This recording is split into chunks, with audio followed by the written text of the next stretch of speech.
Hey guys, Joe Richardson here. So if you have watched the previous video on where I went and did a walkthrough of a house in Warsaw, North Carolina, and the sellers were there, I try to capture the conversation I had with the seller, and show you like the process of trying to secure an off-market property.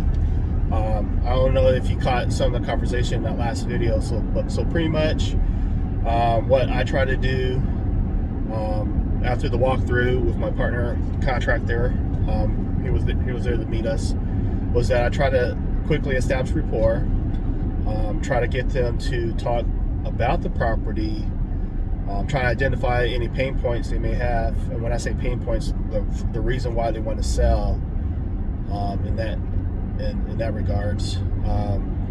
So, and I hope I was able to capture that in the last video. So after I talked to them, I got them to tell me more about the property. I even asked them how much they want for it, how much they want for the property, and I was even able to show them that the amount that they won't work for me as an investor. They knew that I was an investor, and they knew the purpose as an investor was to, we buy houses, we renovate, and we flip them for profit, and which they understood up front. So they told me how much they want. I showed them. I literally had pointed to a house down the street that sold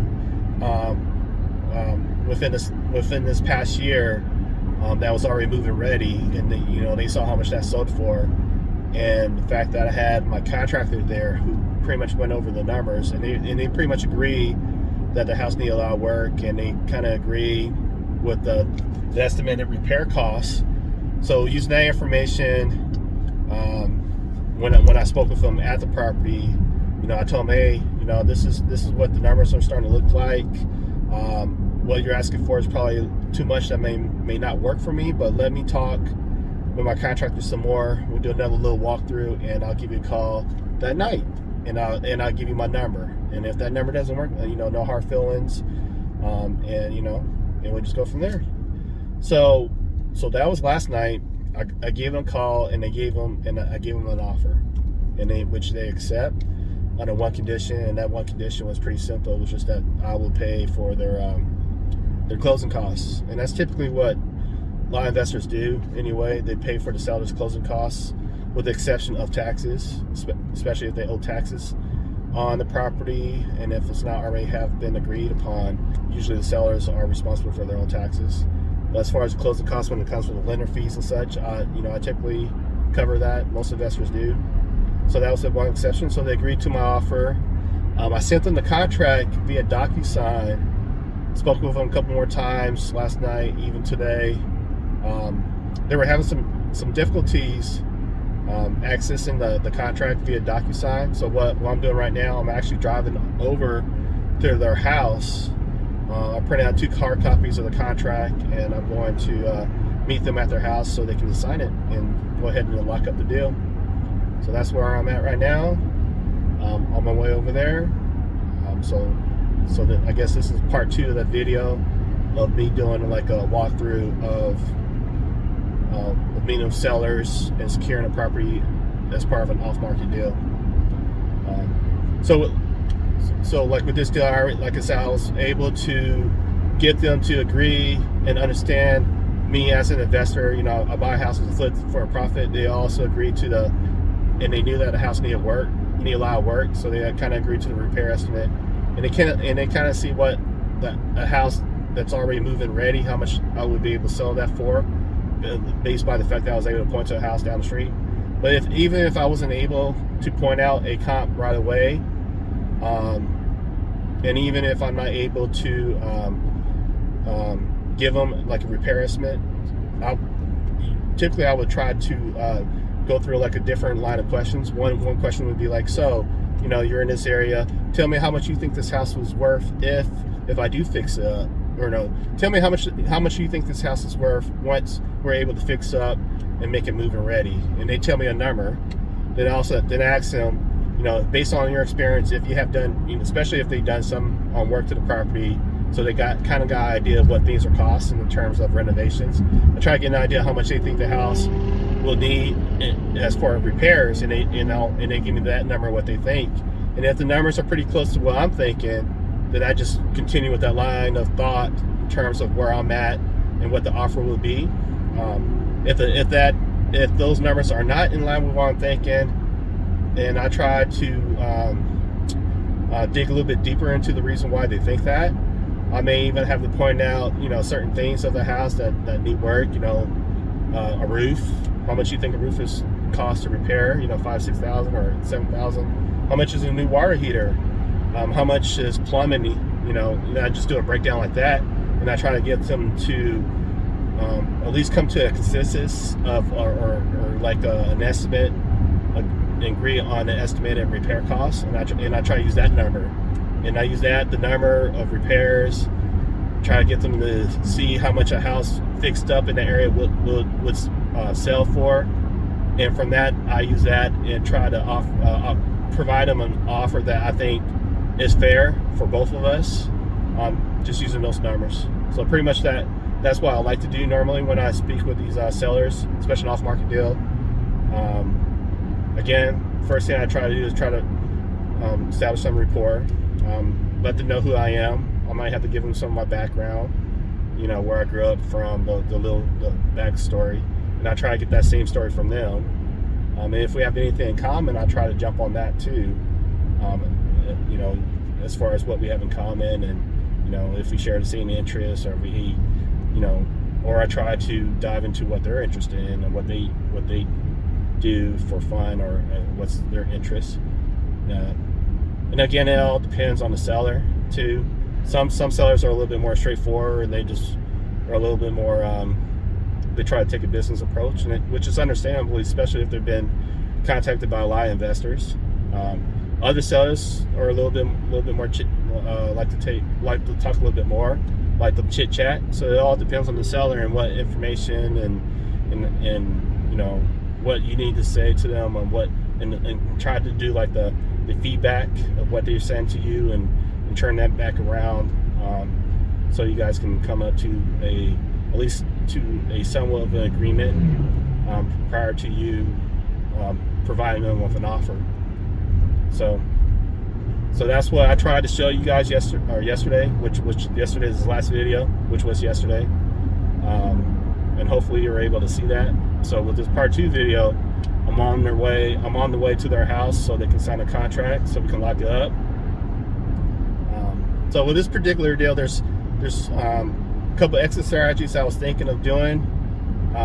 One was, I was thinking about just wholesaling it, because again, even though I know I do have some of the comps of the area, I haven't really done that much business in Warsaw. So I was thinking about wholesaling to another investor that does business there. But in actuality, my partner, he wants to take it down. So we're actually thinking of we're actually thinking about making it as a flip. So we may bring in 2 other investors who express their interest of doing a project with us. And so once we take it down, close on it, and we'll work out the details of making it into a flip based on the comps and the ARV that we were able to come up with. So that's where I'm at. What I'm gonna try to do, I'm trying to record. Once I get to the house, I try to record, at least try to capture, how we interact when I bring up the contract, and if they have any questions, which pretty much they already asked me a lot of questions on the phone last night and this morning. So I don't believe that they will have any more questions, but I'm gonna try to capture at least that interaction when I get to their house, and hopefully you guys can learn a little bit more, and I can show you a little bit more of what typically goes on when I do buy these off-market properties. All right, stay tuned. Oh, there's one thing I did want to comment. I don't want you guys thinking that I'm coming up with tricks to exploit these sellers. I'm not doing that at all. When I say I'm trying to establish rapport, I'm trying to show that I'm I'm an honest guy because that's what I am. You know, when I speak with these sellers and owners, I'm not here to take advantage of them. I'm trying to learn what their issues are, what their pain points are, and to try and figure out a way to help them out. And that's truly what what the mindset I go into when I go into these deals. That even though I'm a real estate investor and also a licensed real estate broker, which I'll let them know that up front as well. I'm not here to take advantage. I'm just here trying to figure out how I can help them. Come up with different solutions, different options, and if none of the options work for them, like I say, no hard feelings. If you change your mind, just give me a call back, and that's pretty much the the mindset and the ways that I work towards these deals, or when I meet these sellers, homeowners. So with this particular couple I'm meeting, they're a great, nice husband and wife. They were telling me about their children. They do have some grandchildren. They've been married for 50 years, which is awesome. The husband is they're both retired. The husband is a retired school teacher. The wife is a retired social worker. They bought the house several years ago with the intention of it being an investment property. They actually had the property, or used the property as a rental for over the years, but it just became too much for them in terms of maintaining it and all the hassle that comes with being a landlord. So they were just looking to sell it, and also that with them being a little bit older and retired, and the husband's not doing so well health wise. So I'm happy that I'm able to help them out. Again, this house was being more of an issue for them, especially in their current situation, and so happy now that I'm able to help them out, and I'm actually a little excited to do another flip with that process. All the other projects that we're currently doing, we do have another flip that we're currently doing that's a little bit more of a headache, because we're still going through the permit process and work with the structural engineers and such. So it's a larger project. It's a little bit of a headache. But all the other projects that we're doing is coming along real nicely. We're going to keep those as rentals. But with this particular property, like I said, we're going to most likely make it into a flip. and again, this will be the first time that I am buying a property in this county too. So I'm actually a little excited to see how that goes, going a little bit outside what I normally work in. All right, so stay tuned. All right, so we are approaching our house right now. Almost there.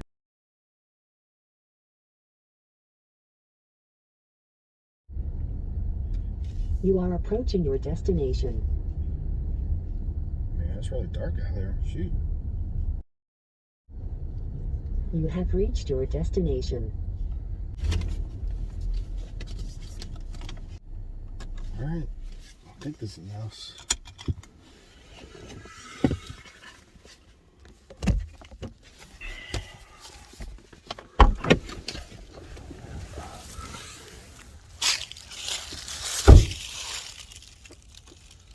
You're in the country, you're gonna see any street lights around here.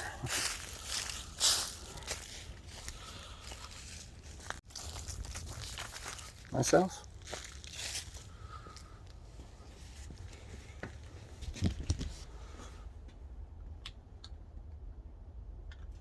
I don't think the doorbell works.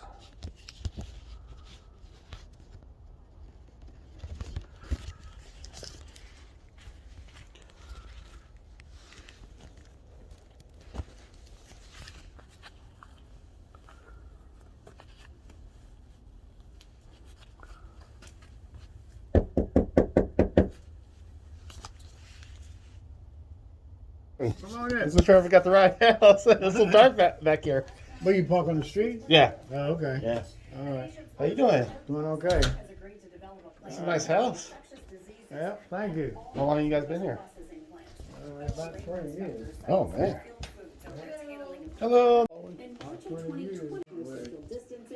We were also told close contacts were not notified of workers. You ain't got that place yet. These complaints mirrored the ones You want where you want to sit at the table or over here? The company Okay. has at least 7 processing Papers from- plants in North Carolina that will be covered by the plan. Where you want to sit?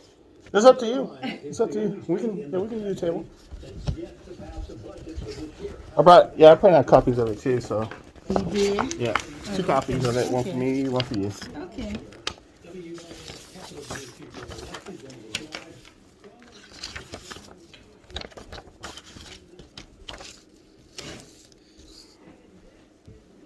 Yeah, I got business cards from 1990. You collect them? No, No, you just have them? just have them. Need to get rid of them. Taking up space. I'm gonna try to get rid of that desk I got now. It's 100 years old. That's in the house? Yeah, it weighs about 300, 400 pounds. Oh my goodness. You know what I'm saying? Yeah. You know somebody's gonna buy it from you? I'm willing to give it away if I can get it out of the house. I can't move it. Yeah. It's heavy. It's heavy. That's why. Yeah, the furniture, old furniture, they don't make the furniture as good as they used to, huh? Absolutely not anything. No. Yeah, my parents have. Anything as good as they used to. Yeah, my parents actually have a desk that my grandfather made. Oh, really? Yeah, it's like I guess it's 80 years old. Mm-hmm. And it's solid too. You know, it's in that one room and can't move it. They probably take one tree. Back in that time, they take one tree and hew a piece of furniture out of it. Yeah. Well.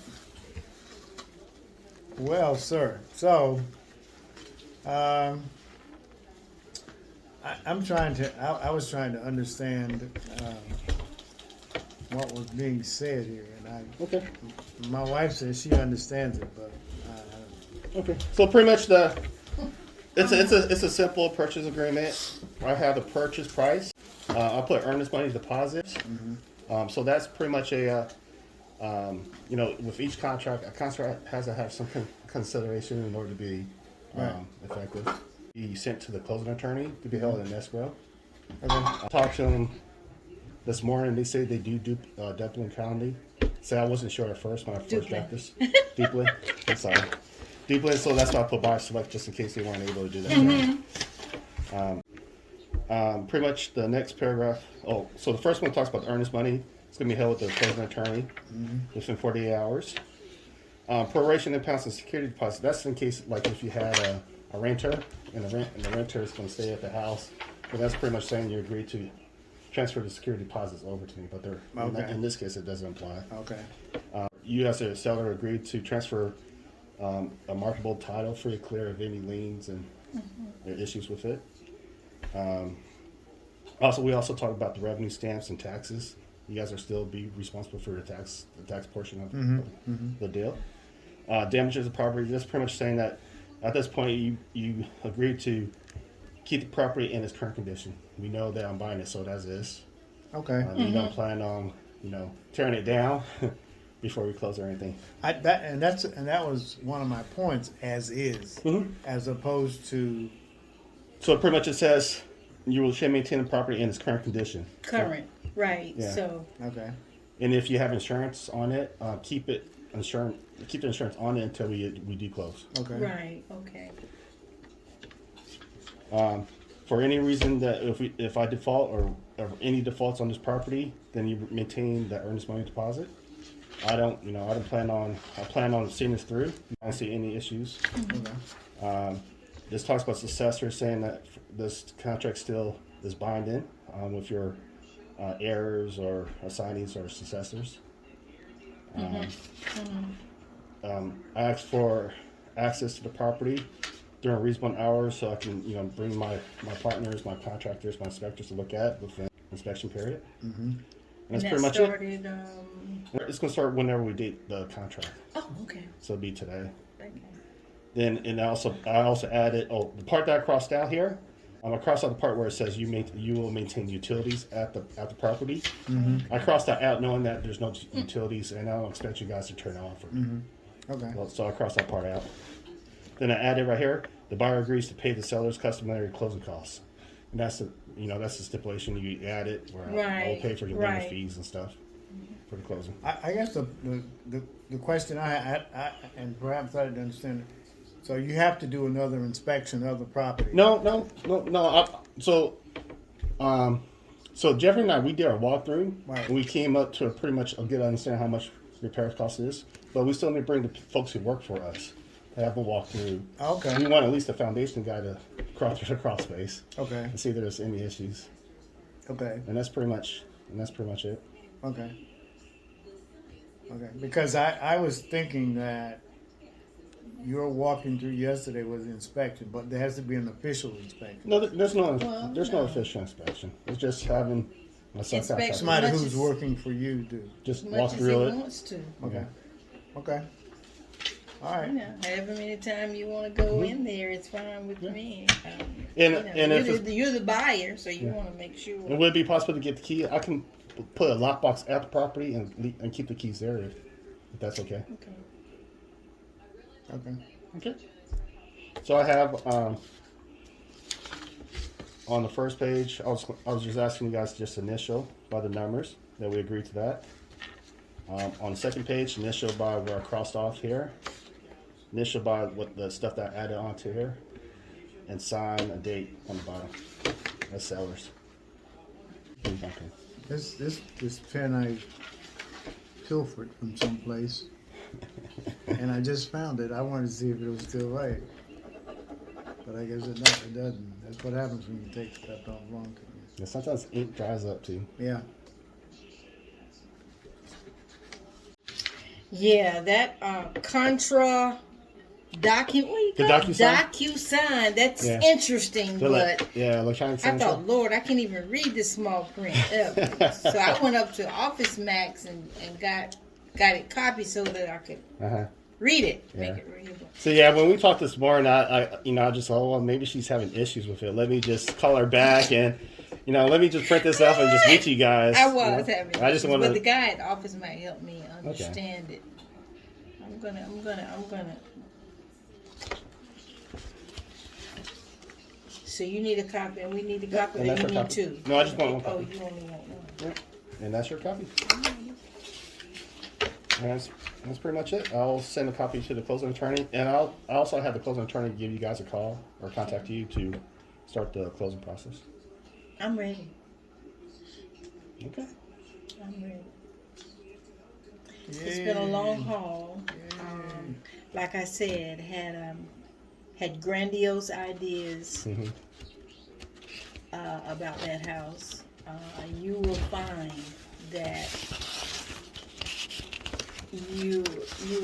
that you've made a great choice because it's a house with great potential. Yeah, it is. It really is. It was just so pretty to see that house at night with the lights on, with those dormers upstairs. So hopefully you will. So basically, your thing is to refurbish or redo and sell. Yeah. That's the business you do. As a real estate investor, that's pretty much my main business. I'm also a real estate agent, so I do help folks buy and sell too.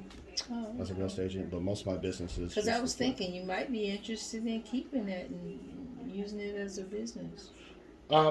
So I did talk to Jeffrey about that. We do have other properties we're currently doing with the intent to buy and hold. It just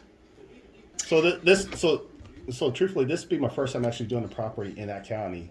So I really don't know. Right. I'm going based on the comps that I pulled out, and I'm using that information as Right, far as right. the after repair value.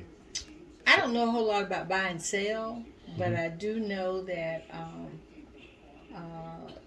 there's money out there now for helping disabled veterans. You don't want a headache. You want to sell it, get your money, and go and buy someplace else. Don't you? Well, I mean that was the plan, but it can always change too. If you ever think about might wanting to look into that, I'd be glad to help you in any way that I can. I do have some contacts that I can share with you. It's maybe shouldn't always be all about money for self, but outreach for helping, the needy, and believe it or not, there's money out there for disabled adults. So Yeah, and I agree. So with our project with Jeffrey and I, we tried to use subcontractors that that need assistance. If they need a job, we bring in, have them help us clean up. I'm paying for the day. It's those type of laborers. Yeah, where that's good. Where Jeff That's and I, we good. try to do That's most of the heavy work. And if we need to bring in another, like our foundation guy, we'll need to bring in. He specializes in that. But like smaller projects, we try to bring in folks, who needs a job. Need a job. Well, that's good. Good luck. Praise. I don't think did he initial? Did who? Oh, so You talking about Jasmine on the first one? Yeah. So I have all 3 initials on this one, and signatures. He just he needs just didn't do that. initial ours. Yeah. This is ours. You didn't initial. Okay. Okay. Alrighty. All right, guys. Now he will be calling us for what? So, so what he's going to do, he's going to start doing a title search, preparing a transfer of property from you guys Right. to my firm. One of that, in order for him to do that, he needs permission from you guys to do that. Okay. Like a sign off. Yeah.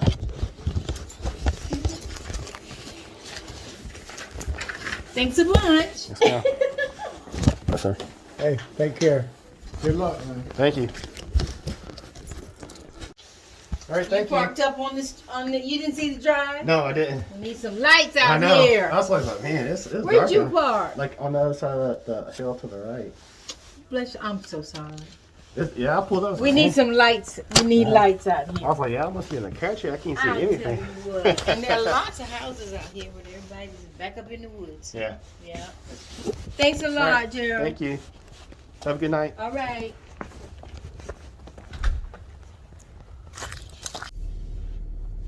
So that's pretty much it. We're on the contract on the property.